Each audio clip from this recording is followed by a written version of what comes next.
ready? You got me running, you got me running, got me running. Shake it, shake it, shake it, shake that. Raise your hands up, raise them up.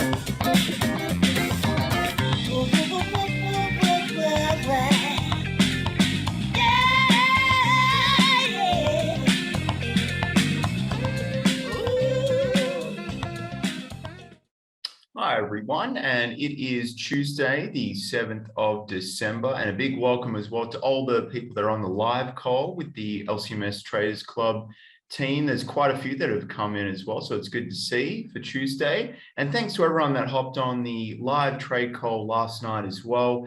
The trade ideas that were discussed, they weren't super short-term entries, so they're still all valid as well, and I've shared them in the chat too, so make sure you check those out if you did miss the call last night too. And welcome to the people that are watching the delay telecast too on YouTube. If you are looking to join the LCMS Traders Club to get insights and to get the live market calls as well, please visit the Jindal website just in the bottom of the video, and we will welcome you gladly. And we are offering 30 days membership free as well for a trial to see what it's like, but I guarantee you want to stay. So this is the Daily Currency Call presented by Forex Trading Asia. It is episode 435, and we are already into the 7th of December. And the Currency Call is presented every Monday to Friday at 11 a.m. GMT +8.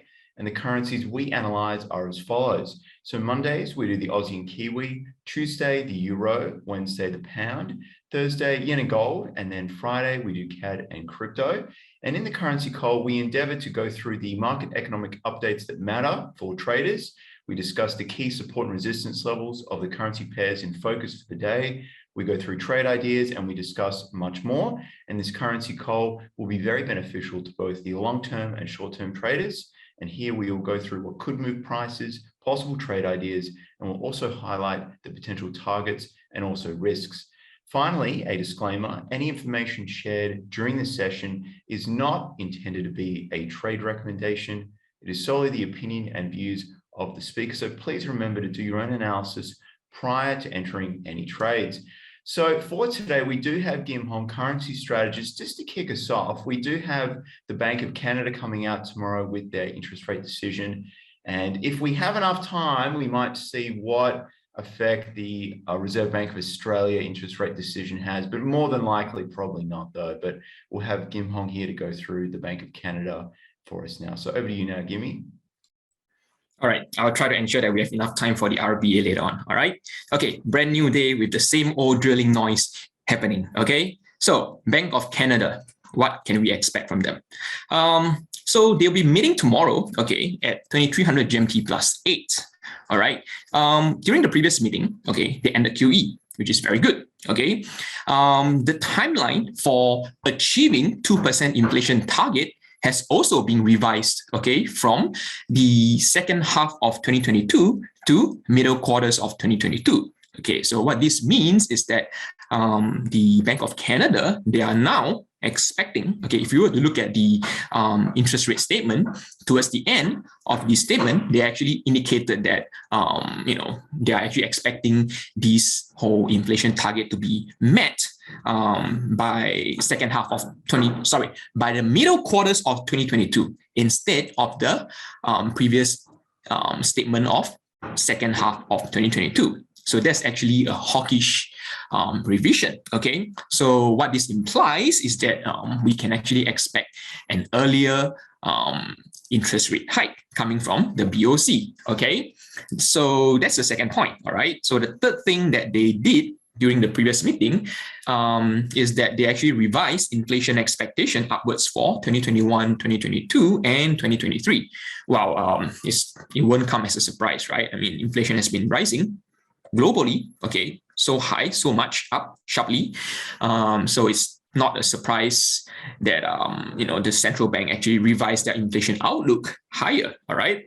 Then GDP for 2021 and 2022 has been revised downwards, okay, due to the ongoing supply chain disruptions, okay, and for 2023 it has been revised upwards because the central bank expects that this whole supply chain disruption to sort of like end towards the end of 2022. Okay, so by 2023, everything hopefully, okay, supposedly is being projected to be back to normal. Okay.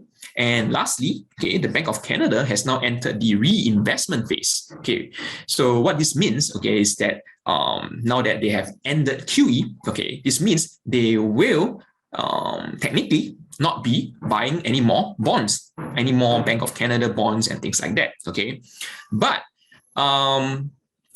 as bonds, okay, as bonds, they do have like maturity. They do have like a timeline for them to, to mature, okay, the maturity timeline, all right? So as and when, okay, the Bank of Canada's bonds, okay, the bonds that they are holding at the moment, okay, matures, they will have to replenish those bonds, okay? So yeah, whenever there's new, set of bonds being matured and things like that, then, they will actually carry out an equivalent amount of purchase to replace the bond. Okay, this is just to ensure that the current monetary policy is still in place and everything will still be in check. Okay, so other than those kind of purchases, we can expect no more purchases of bond coming from the Bank of Canada. So hence, this is what they call the reinvestment phase. Okay, so yeah, that's a quick summary of what actually went down during the previous meeting for the Bank of Canada. This time around, okay, tomorrow, 2300 GMT plus 8. What can we expect from them? Well, expect no change in monetary policy. Okay, you guys may be wondering why, right? Because I mean, why no change in the monetary policy, especially with the strong employment data that has been released last Friday, right? We probably see like I don't know, like some 4 or 5 times more jobs being added for the month of November, okay, than in October, okay, and then unemployment rate fell by I think some 0.5 or 0.6%. Overall, the employment report has been very strong, okay, and also the most recent inflation report released in I think it was in November, okay, that's actually the data for October, all right. Inflation report at that time has been very strong as well, okay, so we have strong employment, strong inflation, and QE has ended. Why is it that we can expect? Why is it that we are still expecting nothing from the Bank of Canada tomorrow? Okay, mainly because they are still adopting a wait and see approach. Okay, because remember they just ended QE just last month. Okay, so for them to actually move on straight into a hike in interest rates, okay, this month will be too soon. Okay, that's one thing. Second thing, okay, moreover, the whole Omicron variant kind of like will put a pause on the Bank of Canada's action for the time being. Okay, so I mean, I'm not sure if they are going to be meeting in January. Okay, but if they are, then we may not actually be seeing a hike in rates at that time as well. Okay, but all this, okay, will depend on how the Bank of Canada thinks on the Omicron variant. Okay, specifically what kind of negative impact or how will it impact the decisions being made in the near future, okay, in the future sessions of monetary policy meetings. All right, so this is why we need to pay attention to the rate statement. There's no press conference this time around. Okay, there's no press conference, so the statement is the best that we can we can get. Okay. To see what the central bank thinks about the whole Omicron issue. All right, so pay attention to what the central bank thinks about the Omicron issue and whether or not it will, whether or not it's going to push back the whole timeline, okay, of interest rate hike. All right, now I just realized something yesterday. Okay, so last Thursday there was this OPEC meeting. Okay, and I just realized that Monday, which was yesterday, I did not cover it. So right now I'm just going to give a quick run through about what went down during the OPEC Plus meeting, because it has a direct relationship with the Canadian dollar. Okay, so pretty much expected. Okay, the OPEC Plus kind of concluded its meeting. Okay, with a production hike of 400,000 barrels per day for the month of January 2022. Now, why do I say kind of concluded its meeting? It's because they have decided to keep the meeting open. Okay, what do I mean by keeping the meeting open? Let's just look at this statement over here. So this is the statement being released last Thursday. Okay, oops, what did I just do? Okay, so this is a statement that was being released last Thursday. Okay, and you realize that over here it says the meeting remains in session. Okay, why is that the case? So simply put, all right, point number 3. Agree that the meeting shall remain in session pending further developments of the pandemic and continue to monitor the market closely and make immediate adjustments if required. Why the sudden need to make immediate adjustments if required? Is because of the Omicron variant, right? No doubt, the OPEC Plus has been a bit strong-headed, okay, towards the whole idea of increasing production height more than the planned 400,000 barrels per month, right? 400,000 barrels hike per month.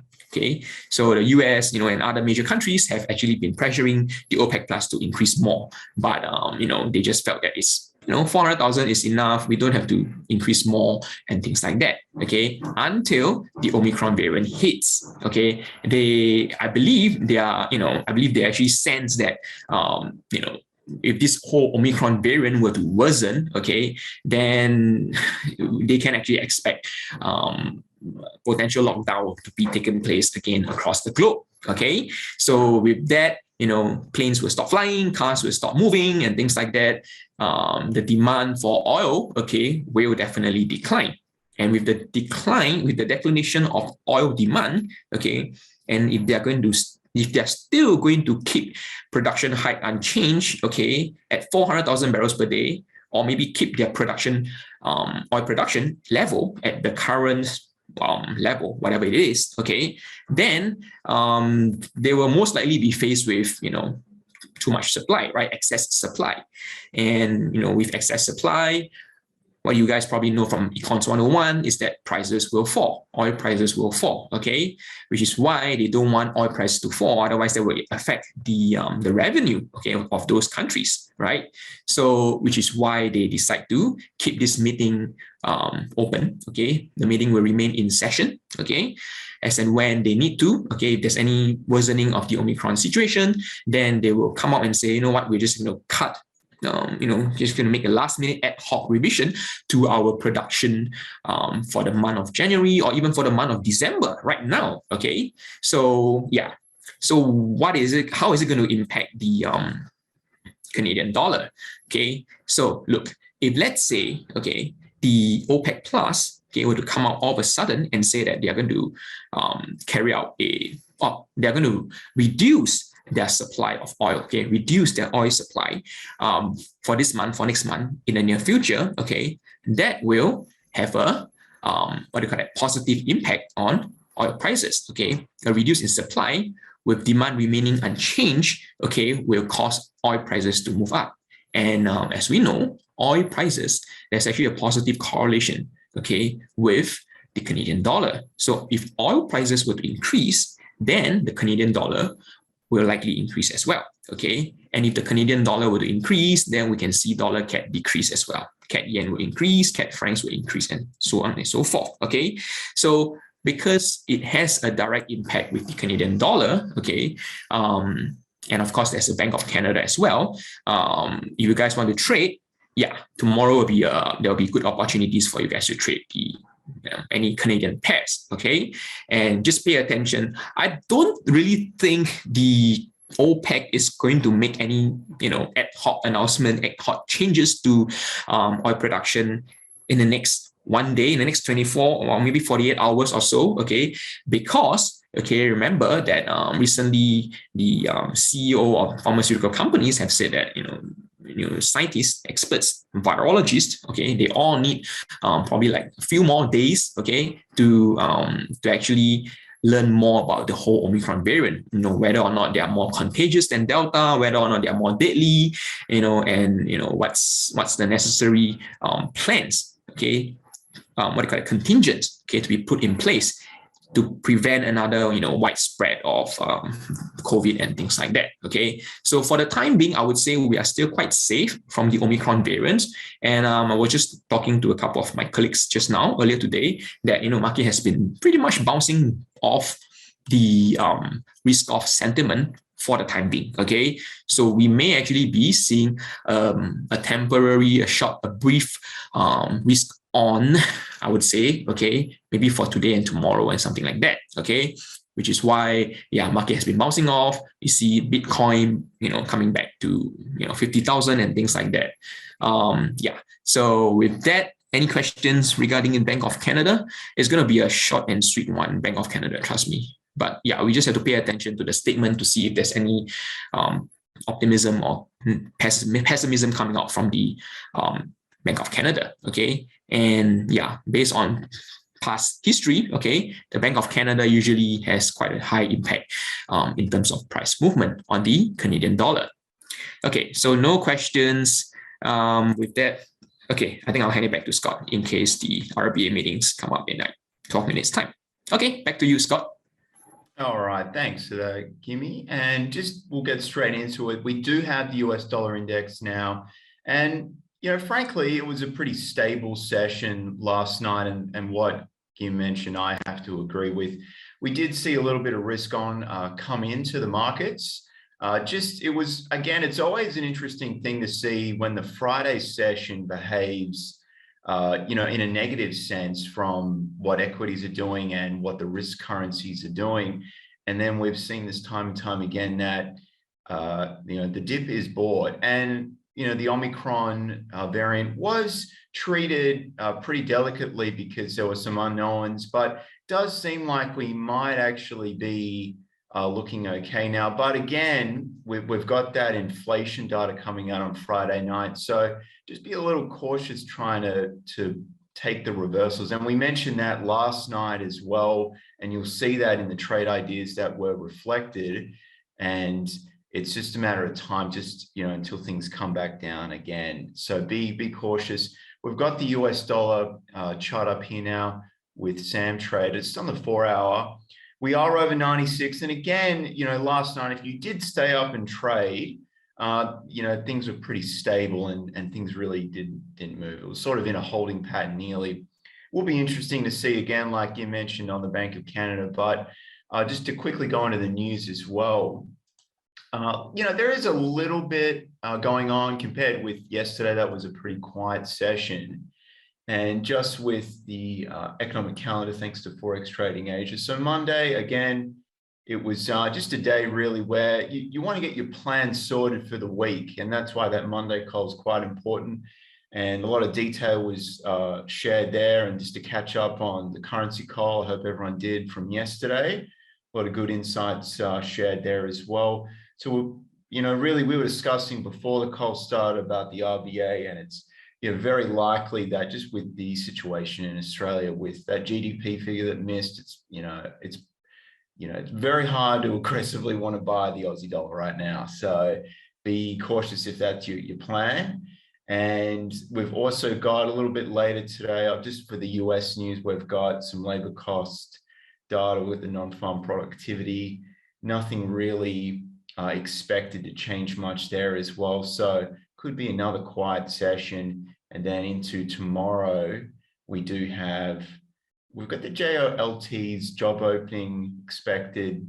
That's not expected to be a price sensitive release either, unless it comes in drastically worse than the previous month. So the main focus there will be that Bank of Canada press conference, guys, as well. So just time to be a little bit patient as well. I'm just waiting for things to settle at key levels, but we do have the euro to discuss today with Jin, and a little bit going on there. So over to you now, Jin, just to discuss the euro analysis. Sorry, I was in the middle of something else. Doing 5 things at one time. So what am I going on about today, Scotty? The euro, Tuesday. Feels like Thursday, but it's not quite. Today is Tuesday. It's been a quiet couple of days. So Looking at the euro dollar, I have 8 minutes before the RBA. Kim Hong has told me that I should be talking about the RBA news release. So let me try to finish the euro dollar in 8 minutes. First off, looking at the news on Forex Trading Asia economic calendar, with the focus on the euro dollar, what do we have? Well, in 7 minutes, we have the RBA. Later today at 1800 hours GMT +8, we have the GDP numbers for the Eurozone, looking to stay at the quarter-on-quarter 2.2%, year-on-year at 3.7%. As the GDP number stays a bit consistent, what we might see is that stability. With that, I think that we might see some, not a big amount, some upside in the euro dollar. We do have the German economic sentiments and current conditions, but these usually does have some impact on the pricing of the euro dollar, but because it coincides with the GDP numbers being released, I think that we'll see a little bit less volatility because of these coming from this data. With that, on Wednesday, we have, I don't care about the French non-farm payrolls. We have the Bank of Canada rate statement decision, which Kim Hong has shared with you already. On Thursday, no Eurozone news, and on Friday, just one Eurozone news. So what you notice is it is a bit of a weird situation, but we're not seeing that many Eurozone data to be released for this week. And what this means is I'm looking at the euro dollar here on the H4 time frame. What's really interesting is how the euro dollar has been reacting to this 1.1254 level. We've seen it break briefly but come back in. We saw it supported last week and we see it early this week now bouncing. Looks like it's bouncing off this point.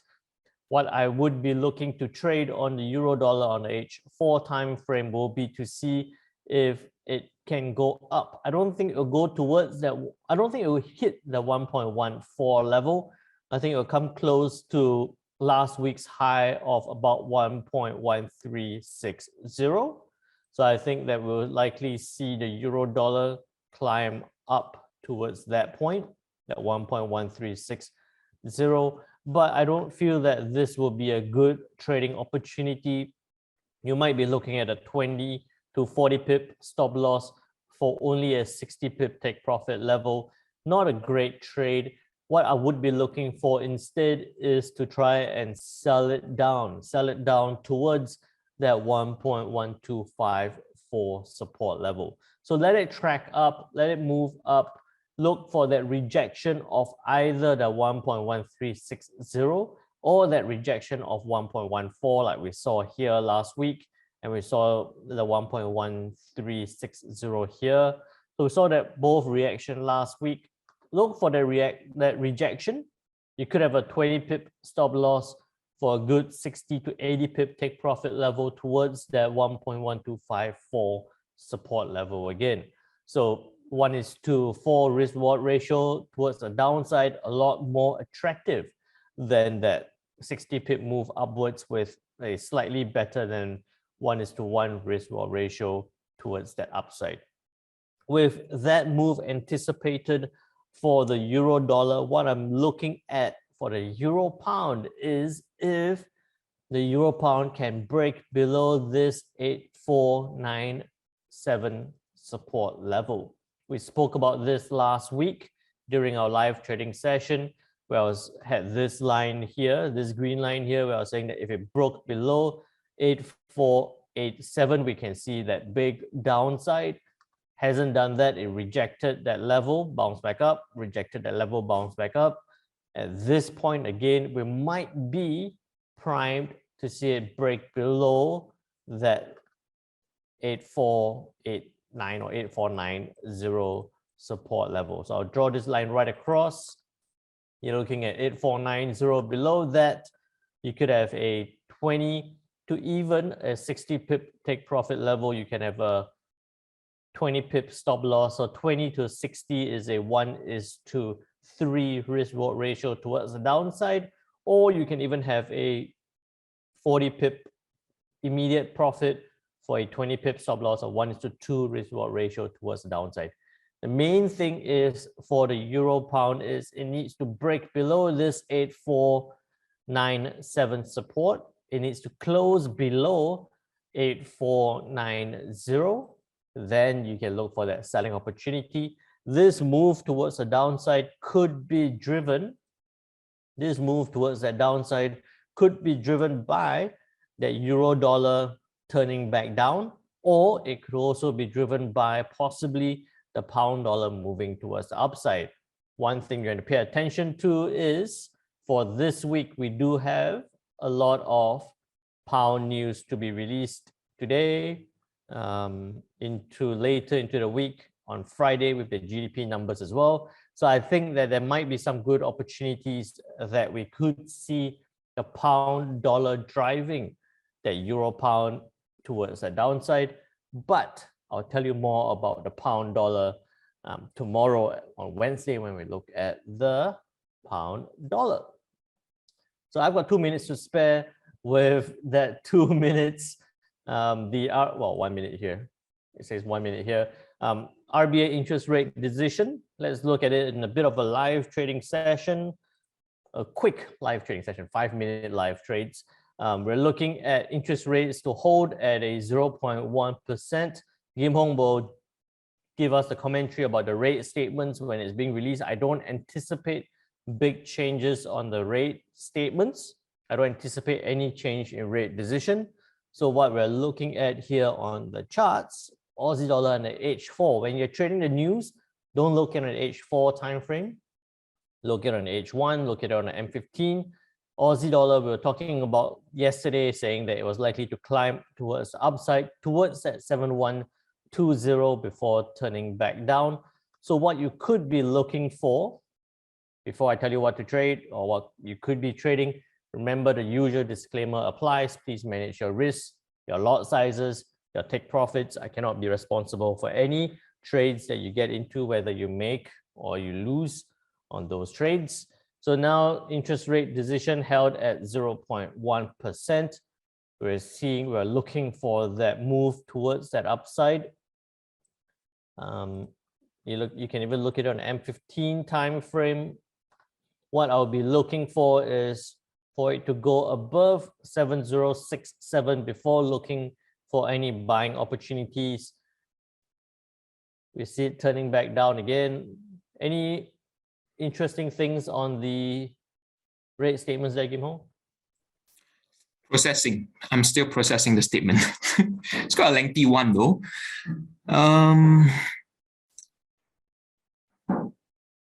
We're not seeing any movement on the Aussie dollar at this point. Even on the 1 minute time frame, you can see that in the scheme of things, it hasn't done that much. It's only been a 5-pip move. I'm still looking for that upside, but you're not going to try and force any trades out at this point. If you're not keen to be trading the news, what you could be looking for is a bit of a set and forget scenario. Wait for a 12 o'clock, wait for the candle to close. If it does close above 7065, you could be looking at a 20 pip stop loss for about a 40 pip take profit level towards the upside. That could be something that you want to jump into for the short term. I think that with no surprises anticipated on no surprises coming from the RBA, we're possibly going to see a slow climb on the Aussie dollar. Kim Hong is scanning. I can see his eyes moving left and right, scanning document. No surprises there. Nah, no surprises. Yeah, everything just remains unchanged. And they did talk a bit about, one line, okay. During the first paragraph, it says like the emergence of the Omicron strain is a new source of uncertainty, okay, but it is not expected to derail the economy. So the economy is expected to return to its pre-Delta path in the first half of 2022. So at the moment, I would say, I think the RBA is still probably waiting for more information on Omicron before they can evaluate further on the impact of the impact the Omicron variant has on the Australian economy. So the RBA is waiting for more info. We are waiting for more info from the RBA. We're looking at the charts and it is moving slightly slowly, the charts, and the market is waiting for more info as well. What you should be doing is not jumping into trades too quickly. Be a little bit more careful and cautious with your trades. We've seen right now I'm just looking at the Aussie dollar, we've seen it come back down a little bit off that level. So it's very crucial to be waiting for it to break above that 7065 before you jump into any trades. That's the key level from Friday's reaction point. You're going to see it close above that level before you jump into a trade. I still think the upside for the short term is possible, but not right now. Wait for this candle to close. With that said, we're getting to the habit of being a bit of a lengthy currency call session. It's going to be a currency marathon. New branding for 2022, daily currency marathon. That'd be a terrible idea. Scotty, you can take it back. All right, thanks, Jen, and thanks, Gimme, as well.